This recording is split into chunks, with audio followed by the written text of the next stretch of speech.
దేవతల పేర్లతో భక్తి పేర్లతో తమ ఇష్టా స్వాతంత్రాలతో బ్రతుకుతున్నారు. సంప్రదాయం ఇలా చెప్పలేదు. రాధ కృష్ణుడికి మేనత్త వరస అని ఏ పురాణంలో ఉందండి? ఎవరు చెప్పారండి?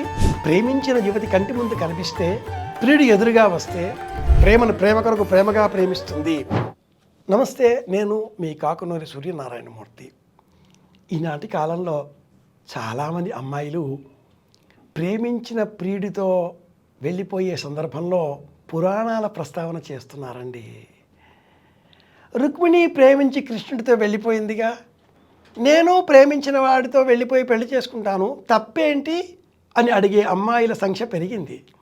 అలాగే అవును వాళ్ళిద్దరు ఇష్టపడ్డారు అనే సినిమా ఆధారం చేసుకొని, అవునండి రాధాకృష్ణుల ప్రేమతత్వం మాది అని మాట్లాడే వారి సంఖ్య పెరిగింది. గ్రే హెయిర్ డివోర్స్ అన్న పేరిట తెల్ల జుత్తు పెరిగిన వాళ్ళంతా భార్యాభర్తల మధ్య సఖ్యత తగ్గడంతో వ్యక్తిత్వాన్ని పెంచుకొని వ్యక్తిగత జీవితాలను అనుసరిస్తూ రాధాకృష్ణ తత్వం అన్న పేరిట గంధపు బొట్టు పెట్టుకొని ఇస్కాన్ లేదా మరింకేదో గ్రూపు సంస్థల సహాయంతో భక్తి చైతన్యం అని చెబుతూ డబ్బులు పుష్కలంగా ఉన్నాయి కాబట్టి దేవతల పేర్లతో భక్తి పేర్లతో తమ ఇష్టా స్వాతంత్రాలతో బ్రతుకుతున్నారు. సంప్రదాయం ఇలా చెప్పలేదు. రాధ కృష్ణుడికి మేనత్త వరస అని ఏ పురాణంలో ఉందండి? ఎవరు చెప్పారండి? ఇవన్నీ కాకమ్మ పిట్టమ్మ కథలు. బ్రహ్మవైవర్త పురాణం, భాగవత మహాపురాణం, వీటిని ఆధారం చేసుకుని మనం రాధాకృష్ణ తత్వాన్ని అంచనా కట్టాలి. గోపికాలోకంలో ఒకానొక గోపిక రాధిక, ముద్దుపడని రాధికా సాంత్వనం, యశోద సోదరుడు, సోదరుడి కుమార్తె నీలాదేవి, ఇలాంటి కథనాలన్నీ కావ్య ప్రపంచంలో ఉంటాయి. పురాణ ప్రపంచంలో కూడా కొన్ని కనిపిస్తాయి. రాధ కృష్ణుడిని భర్తగా తనకు మాత్రమే స్వాధీనమయ్యేటటువంటి వ్యక్తిగా, తనకు మాత్రమే పరిమితం అయ్యే వ్యక్తిగా ఆలోచించలేదు.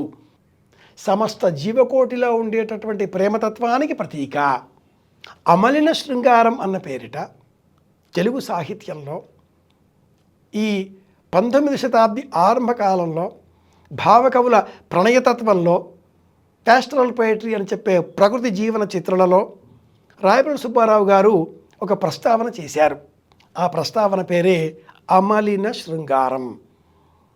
కవులు వారి వారి జీవనంలో ఒక ఉదాత్తమైన ప్రణయిని, ప్రేమ రూపాన్ని ఊహించుకొని తమ బంధువులలో ఎవరినో ఒకరిని ఆధారం చేసుకొని కవిత్వాన్ని అందించారు.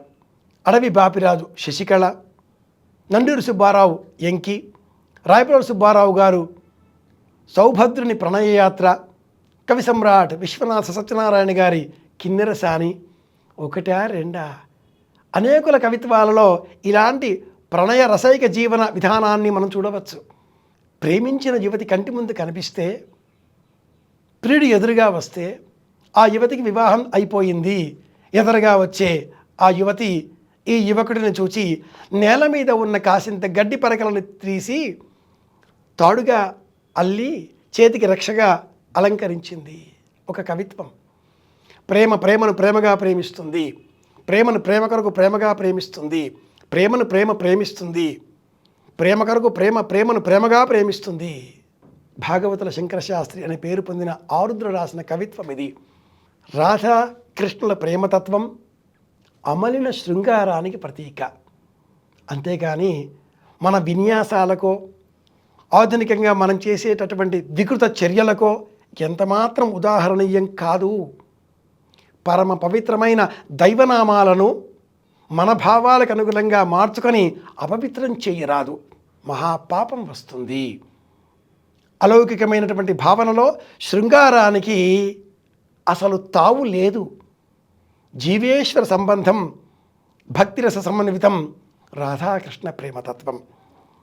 తెలుసుకుందాం, మళ్ళీ కలుసుకుందాం. నేను మీ కాకునూరి సూర్యనారాయణమూర్తి. శ్రీరామ జయం.